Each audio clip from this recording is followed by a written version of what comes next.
Good morning mga kawanderer. Paspasan ang trabaho dito.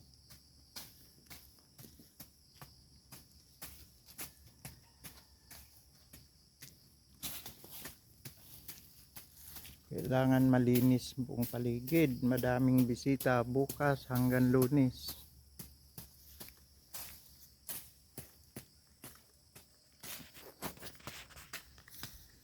Ito pa, ititrip ko pa yan. May umaakyat lang ng may pinaakyat ako dun. Yung isang nagtrabaho dito. Pinaakyat ko ng buko at saka yung mga tuyo na. Ayun oh. Paalang nakita.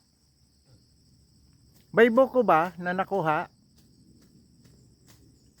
May buko?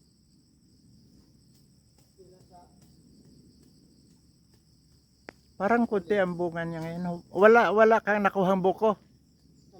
Nandyan na. Ayun, oo. Pati doon sa kabila Ayun siya Wala nang mga tuyong bunga. Ayan pa. Oo. Ayan. Dito hawanin pa. Papagod ako sa maghapon dito. Kailangan lang talaga. Yan. Tapos lahat ng mga damo na yan, hahakutin ko pa. Hindi pa ako tapos doon, naghawan yung mga kalamansi, nilinis ko.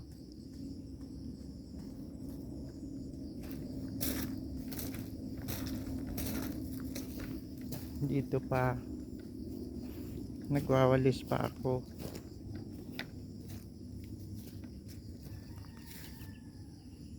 Itong generator na walang gamit, nabubulok na.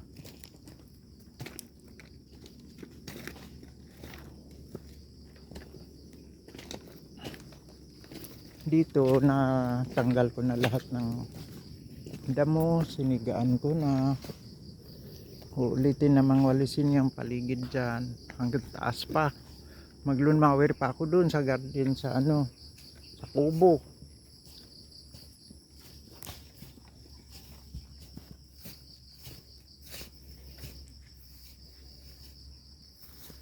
Ayan siya yung umakyat.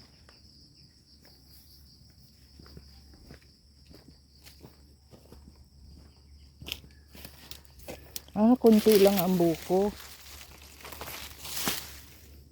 Marami ang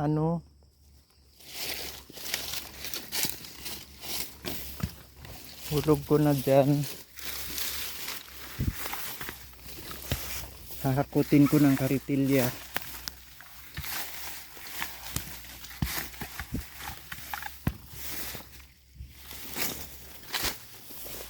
Kunti lang pala Gumulang na. Oo.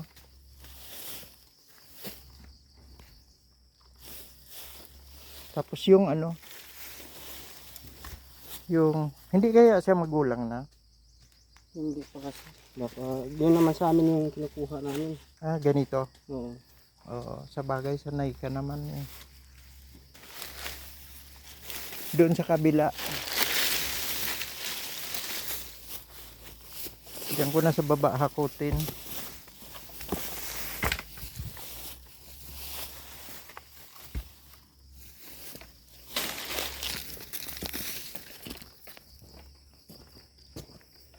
Doon.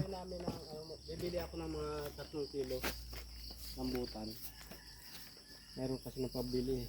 May nagpabili. Oo, mga 3 kilo. Mamaya na. Yung isang puno na yun, may mga buko pa kaya. Kaya lang gumulang na yung iba. Ang tagal na kasi na hindi nakuhaan. Wala kasing aakyat dahil wala si Alan.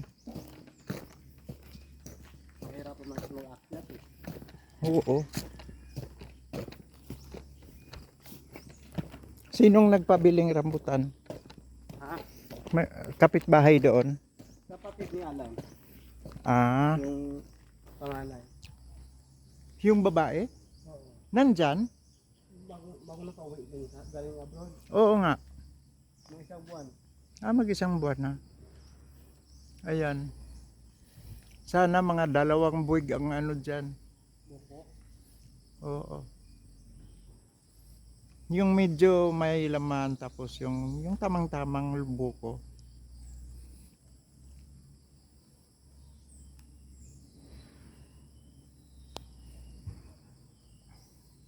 Mamaya pipitas na lang ng para doon sa kapatid niya.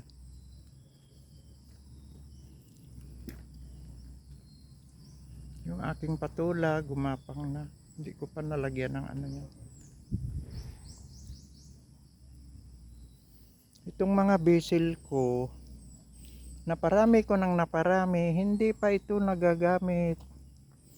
Ang gagawin ko siguro, ibibilad ko yung mga dahon kasi 'di ba binibilad to pagkatapos pang ano sa ulam, bango para pampabango. Sobrang bango kasi nito. Ang dami na. Naparami ko talaga. Buto lang 'yan tinanim ko. Yan yung pinakaina, buto lang 'yan. Oh. Sa paso yan dito sa malaki nilipat ko dyan. Ayan na siya. Ayun, may mga nalaglag na.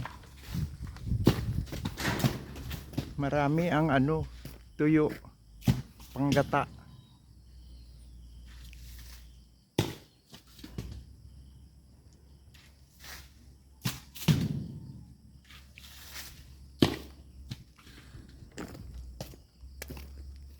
Nakalimutan ko palang sabihin sa iyo yung ano, yung katulad niya na mga magulang ng dahon, pakilaglag at gagawin kong walis. Putuli na din yan ha. Gagawing walis. Yan nakapalibot. Ang dami oh. Yung iba niya nandyan pa sa buwig niya na ano na, may tubo na.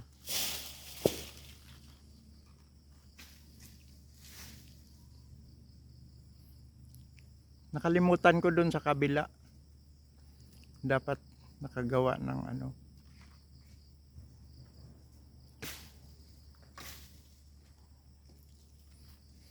Ingat lang ha.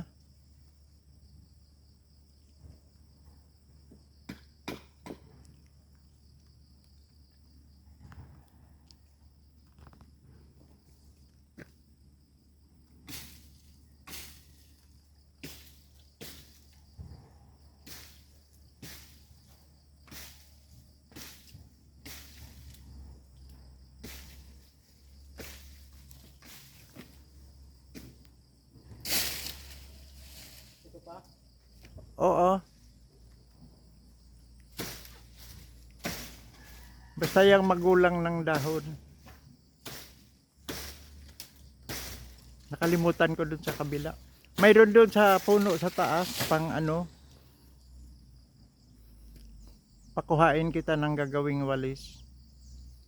Ang bunga dun walang pakinabang halos eh. Doon sa taas, yung doon sa may mga rambutan, naglaglagan lang. Walang laman? Oo. Ano siya, nababasag, mga alanganing buko pa lang. Tapos minsan naman may gumulang. Malalaki siya.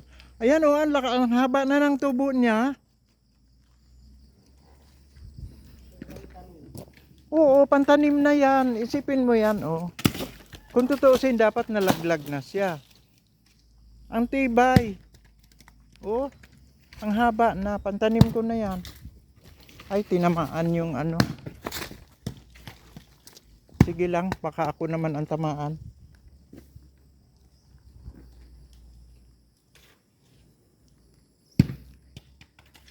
Kahit na humangin, bumagyo, ay ano yung tag-ulan, hindi sila naglaglagan, pakunti-kunti lang.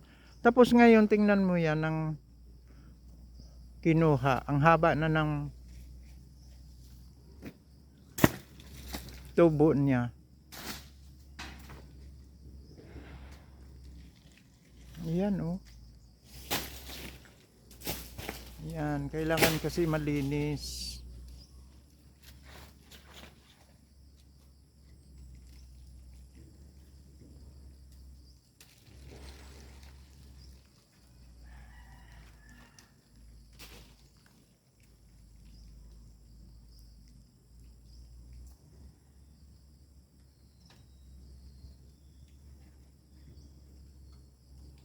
Ingat ha. Hirap umakyat.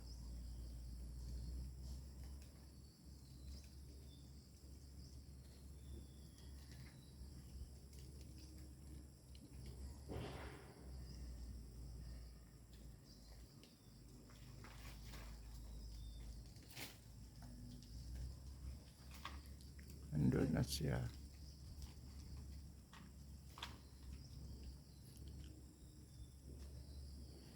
Okay. Nangawit na ang kamay ko eh.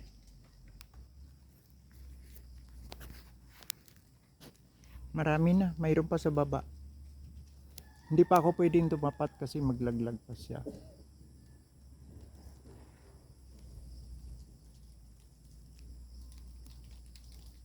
Yung ibang tuyo, siguro tagpasin mo na lang habang nasa taas ka.